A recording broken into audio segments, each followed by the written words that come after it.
இந்த ரீசெண்டா வைரலா போயிட்டு இருக்கு ஜப்பான்ல ஜூல இருக்கிற ஒரு குரங்கு வந்து ஒரு பொம்மையை தூக்கிக்கிட்டே சுத்தி பிறந்ததுல இருந்து அவங்க அம்மா அப்பா அது கூட இல்ல. பட் அங்க இருக்கிற ஒரு சூப்பர்வைசர் வந்துட்டு அதுக்கு ஒரு குரங்கோட பொம்மை கொடுக்குறாங்க. அது கூடயே கம்பேனியனா வச்சுக்கிறது. 1960s இதே மாதிரி குரங்கு வச்சு ஒரு எக்ஸ்பெரிமெண்ட் பண்ணாங்க. அதுதான் முதல் முறையா ஒரு மெட்டர்னல் லவ் எந்த அளவுக்கு முக்கியம் அப்படின்னு அதுக்கு சொல்றதுக்காக பண்ணப்பட்ட ஒரு எக்ஸ்பெரிமெண்ட். பிறந்தோடனே அந்த ஒரு குட்டி குரங்க ஒரு ரூம்ல போட்டுறாங்க.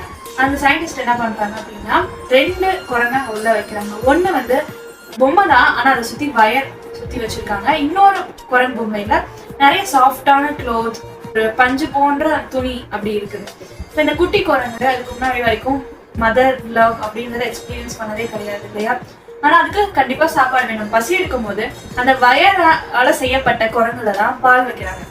இந்த குட்டி குரங்கு என்ன பண்ணுதுன்னா அந்த வயர் குரங்கு கிட்ட போய் பால் குடிச்சிட்டு திருப்பியும் இந்த சாஃப்டான அந்த குரங்கு பொம்மைக்கே திருப்பி வருது. இதுக்கு காரணம் என்ன அப்படின்னு அந்த ரிசர்ச்சை பண்ண ஹாரி ஹாலோ என்ன சொல்றாங்க அப்படின்னா, உணவுக்காக மட்டும் குழந்தைகள் வந்து அம்மாவை தேடுறது கிடையாது.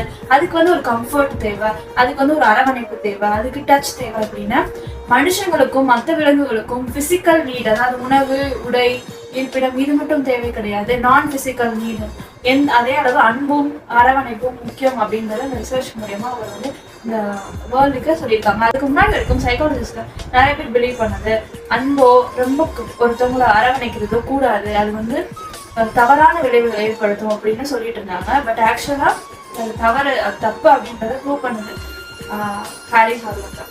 ஸோ இப்போ இந்த ட்ரெண்டிங்காக போகிற குழந்தைங்க அந்த மெட்டர்னல் லவ் அப்படின்றத எக்ஸ்பீரியன்ஸ் பண்ணதே கிடையாது. பட் எல்லா உயிரினமும் பிறக்கும் போது அதுக்குள்ள இருக்கிற ஒரே விஷயம், நான் இந்த உலகத்துக்கு இம்பார்ட்டன்ட், நான் இங்கே இருக்கிறது வந்து தேவை அப்படின்றது காட்டுறதுக்கு இன்னொரு நபர், நம்மளா விட்னஸ் பண்ணுறதுக்கு இன்னொரு உயிரினம் தேவைப்படுது.